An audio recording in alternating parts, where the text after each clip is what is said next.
Bonjour à tous, je vais vous présenter donc ma nouvelle vidéo. Il s'agit du casque de réalité virtuelle de Sony. Donc je sais que sur internet il y a beaucoup notamment sur YouTube, de vidéos qui circulent à propos de ce casque. Mais moi je veux vous le faire aborder d'une façon plutôt accessible handicap. Que la personne par exemple qui a des soucis, qui a des problèmes de vue, aussi bien que la personne qui a des soucis aux membres inférieurs qui l'empêchent d'être stable pour utiliser le casque. Avec cette vidéo, nous pourrons constater si malgré l'handicap, la réalité virtuelle reste accessible à tous. Donc je vais commencer par un rapide déballage. Donc la réalité virtuelle, c'est quoi? C'est un casque.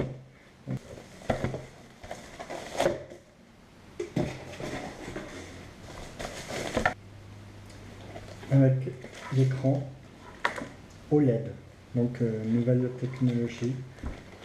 OLED, c'est vraiment la dernière technologie au niveau qualité. Il n'y a pas mieux que l'OLED. Donc voilà pour le déballage. Donc je vais jouer au Lego. Je vais brancher tout ceci. Et puis on se retrouve tout juste après.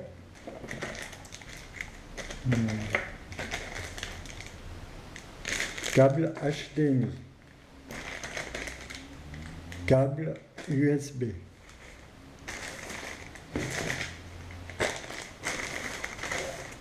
Secteur. Power. Donc voici la caméra. Et ici, comme vous pouvez le constater avec tous les câbles, tout ceci est très encombrant. Donc, je me suis acheté une station de charge de façon de réduire l'encombrement. Tout va pouvoir s'adapter dessus. Et en plus, charger non seulement tout ce qui est Move pour utiliser avec le casque vert, mais aussi pour charger tout ce qui est contrôleur, donc les manettes PS4 en même temps.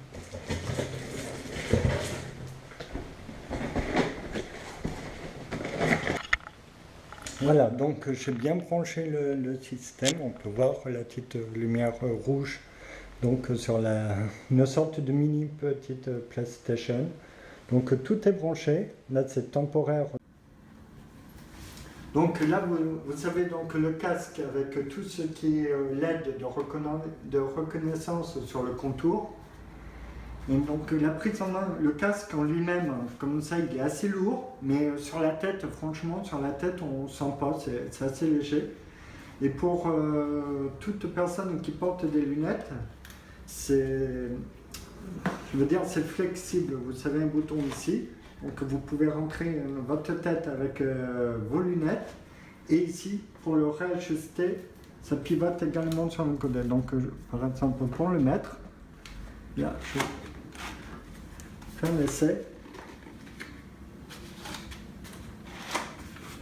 Je m'enfile comme ceci. Et après, j'appuie sur le bouton là. Et voilà, le casque il est mis et j'ai mis mes lunettes. Donc c'est très facile et il n'y a pas de problème. Le casque est bien contre mes lunettes, il n'y a pas de jeu particulier. Regarde, je me mets comme si je voyais et je me mets comme si je lisais en fait. Je regarde comme si je voulais regarder à travers la visée et je vois la visée. Si je me penche avec ma tête comme pour simuler, pour regarder à l'intérieur de la visée, mais je vois l'intérieur réel. Imagine, là par exemple, il y a un ennemi en haut de la colline, tac, là je regarde à l'intérieur et je vois, et je tire dessus. Oh. Aussi. T'imagines Resident Evil, mais c'est vrai que je comprends ce qu'ils se font dessus. Bon, attends. elle est pas mal.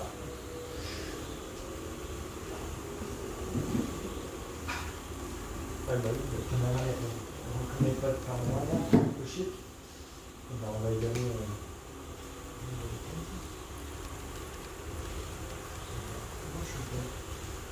Comme peut-être un curseur de test. Non. C'est vrai qu'il est difficile de vous montrer la VR sur un écran d'ordinateur classique ou sur la télé, car il faut vraiment avoir le casque pour apprécier la VR et comprendre tout ce qui est profondeur. Mais néanmoins, là, sur cette vidéo, vous pouvez, donc vous me voyez comme si j'étais en train de tirer avec l'extension du bras qui me permet d'avoir comme un pistolet, en fait, faire les gestes. Et c'est, même si graphiquement, c'est pas non plus ce qui se fait de mieux actuellement, le rendu VR est totalement différent car on se croit vraiment dans l'action, on se croit vraiment en temps réel et c'est très important. Que l'on soit debout, assis ou carrément assis par terre comme je suis, on a vraiment une sensation de réalité. Et par exemple, j'ai joué à un jeu, c'était Drive Club. En étant assis, je me suis mis comme si j'étais à ras du sol, comme dans un karting. Et c'est vrai que je trouve que les sensations se sont vraiment... Enfin, que c'était beaucoup plus développé, par exemple, que si j'étais assis sur une chaise ou en fauteuil roulant.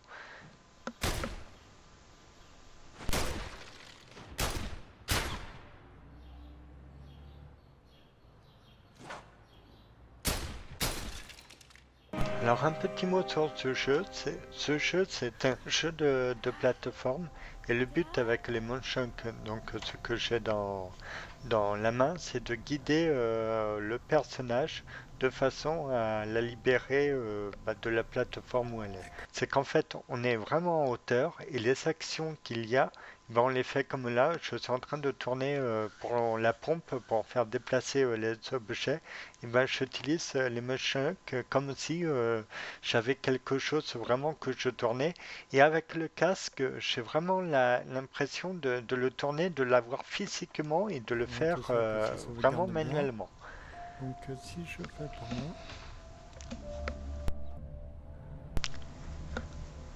Donc là, un autre défi, ça va être de s'occuper des tuyaux. Donc, comme dans Lego par exemple, il faut simplement pouvoir connecter les Lego. Mais là, vous regardez les deux écrans, je suis en train de, en fait, de tourner voilà. comme si je les tournais pour pouvoir interagir avec le jeu, quoi.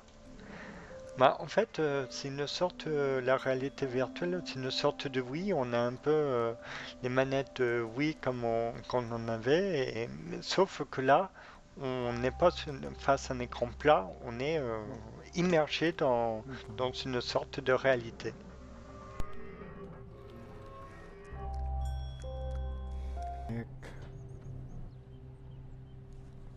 C'est- Ici, par exemple, me voilà grutier.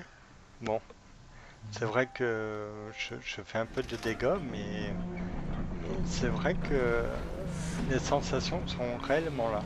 Je sais, je me répète, mais c'est impressionnant, c'est bluffant et c'est simple à la base et ça fonctionne quoi. Mais là, comme je vous l'ai dit, on n'a pas cette sensation de hauteur, mais quand on joue, on est vraiment au-dessus, on domine une aire de jeu et par laquelle on fait avancer notre personnage.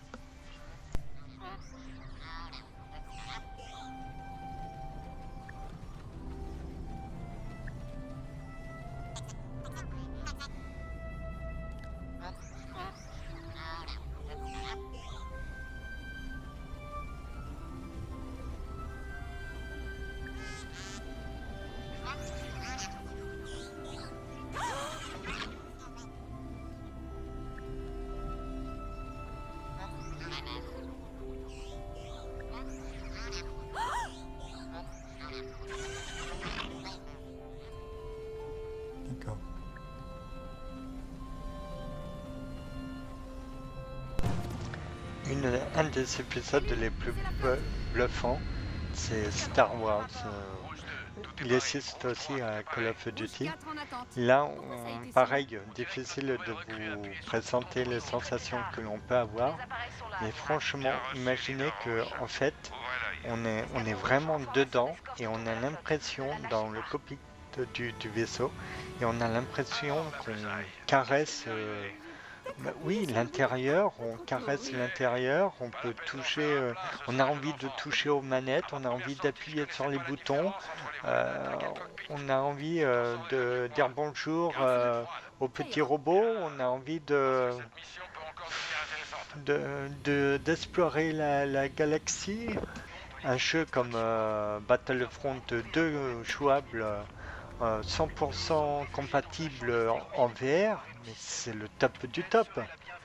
Là, par exemple, là, le vaisseau qu'on voit, mais quand on s'approche, on a l'impression que, oui, qu'il est là, qu'on va y rentrer dedans, qu'on peut y rentrer dedans, et que physiquement, tout est présent, quoi.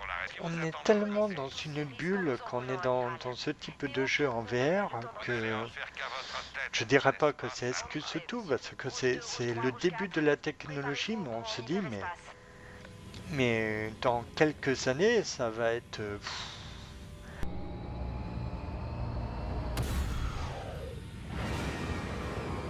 Allez les gars, c'est parti. Verrouillez les volets d'attaque en position de combat.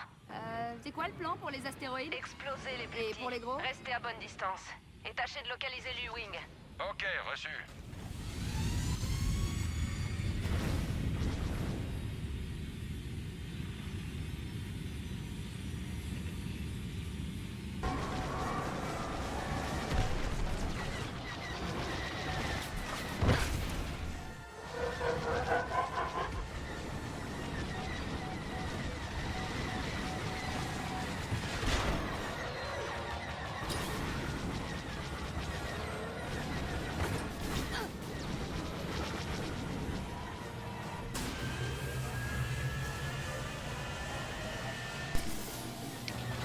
Outre le fait donc d'avoir un casque à réalité virtuelle, quand les programmes ne sont pas compatibles, et ben en fait vous jouez vous pouvez jouer donc sur un écran ici comme classique, donc là il n'y a pas de VR, sauf que vous avez l'impression d'être dans une salle de cinéma. Vous avez l'impression d'être placé vers le projecteur et que vous avez une salle qui est profonde et qui descend vers vous avec un immense écran. Là, ça fait comme si c'était sur un écran de cinéma. En fait, l'écran il est grand, regarde. Donc pour conclure, commençons déjà par au niveau handicap. Jouer avec le VR, avec un handicap, c'est possible. C'est-à-dire que par exemple, j'ai testé avec le port des lunettes, ça m'a posé aucun problème. Pour une personne qui a des lunettes et qui a un œil seulement en fonctionnement, elle voit, grâce à ce casque, elle voit également la 3D, ce qui n'est pas possible par exemple sur une console type Nintendo DS où il fallait vraiment les deux yeux pour pouvoir faire la 3D.